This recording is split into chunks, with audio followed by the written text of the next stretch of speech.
If someone were to ask you, what is sin, what would you say? For those of you who don't know me, my name is Aaron. This is the Bible Applied, where we choose a part of the Bible and we just go through it and see how it applies to our lives. Today we're going to be going through Titus chapter 3, verses 3 to 7. And we're looking at how to love Jesus more. Okay, here we go. So Titus 3, verse 3. At one time we too were foolish, disobedient, deceived and enslaved by all kinds of passions and pleasures.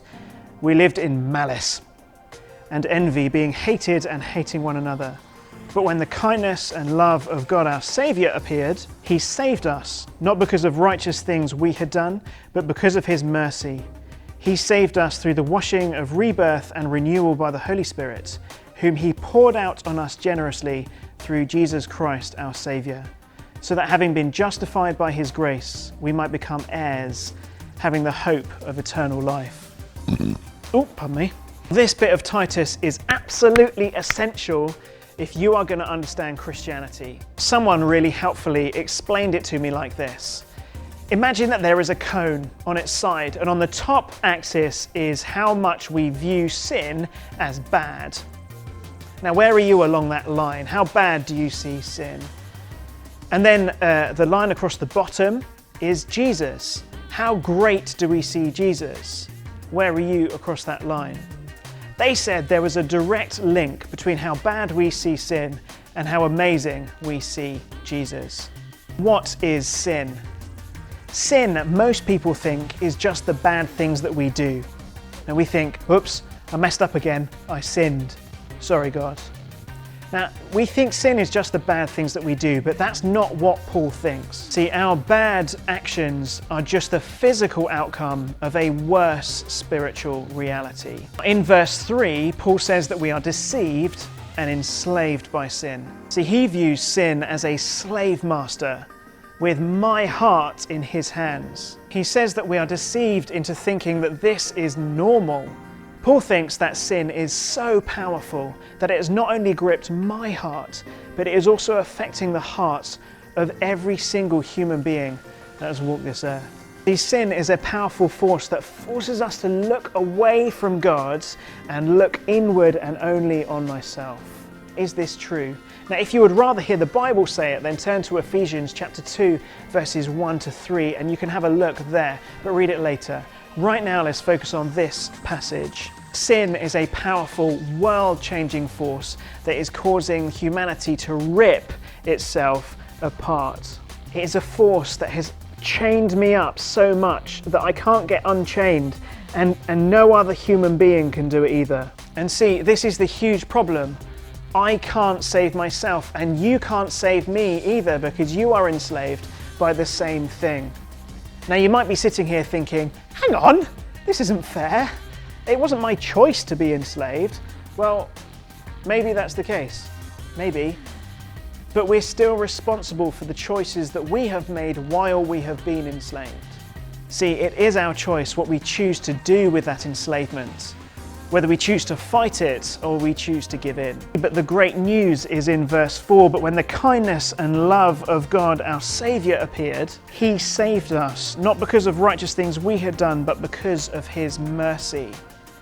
So mercy means undeserved kindness. Jesus was so powerful, He was so unique, He was so kind and loving, He was an amazing human being, but He was untainted by sin.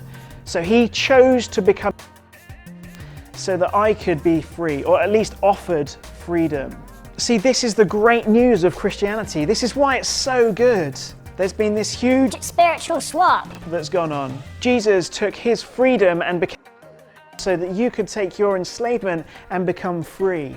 But why? Why has He done it? Well, Paul says it's not because of the righteous things we have done. The amazing thing is that God doesn't love you because you are good.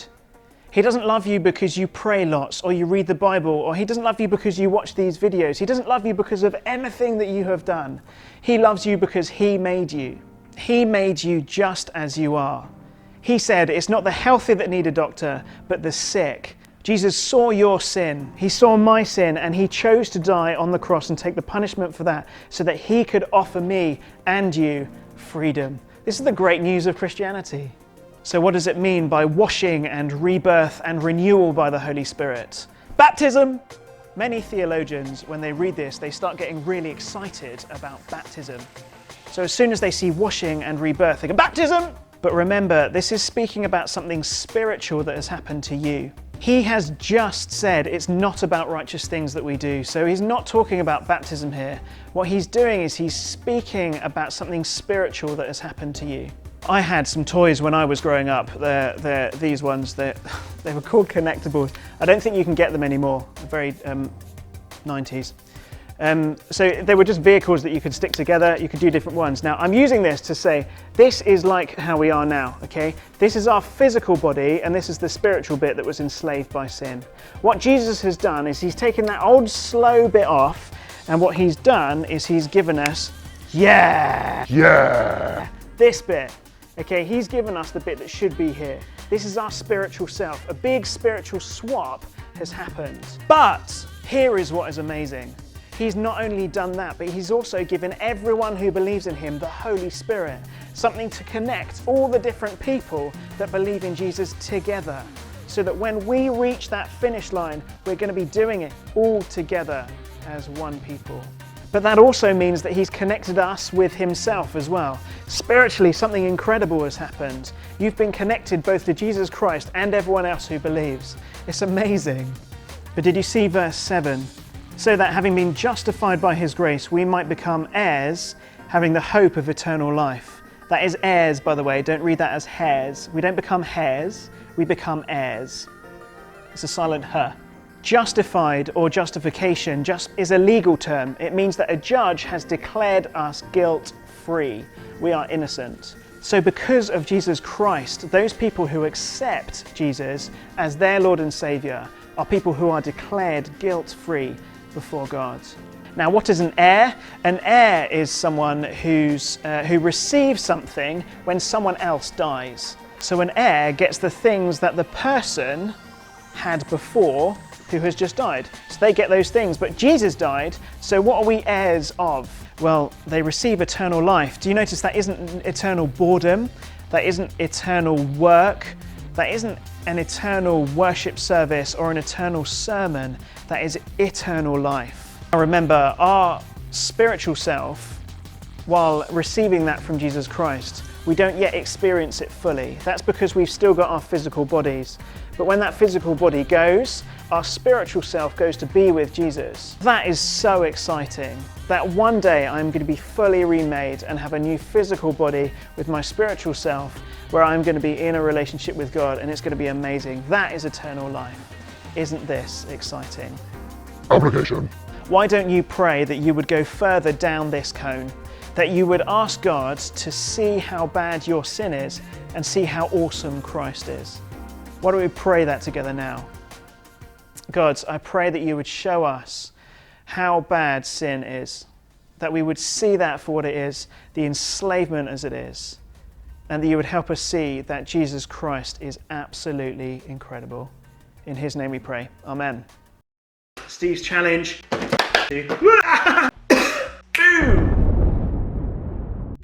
Yes. Okay, another Steve's challenge. Here we go. What is this about? Draw the best self-portrait while blindfolded. The best self-portrait wins. Draw the best self-portrait while blindfolded. Is that what this is? Is that the blindfold? You're asking me to put sticky tape on my face. Alright, hang on. Let me get to the right page. Okay, self-portrait while... Really? Okay, here we go. Right, my eyes are now taped shut. Where's the pen? There's the paper. Best self-portrait wins, right? So, how much space have I got?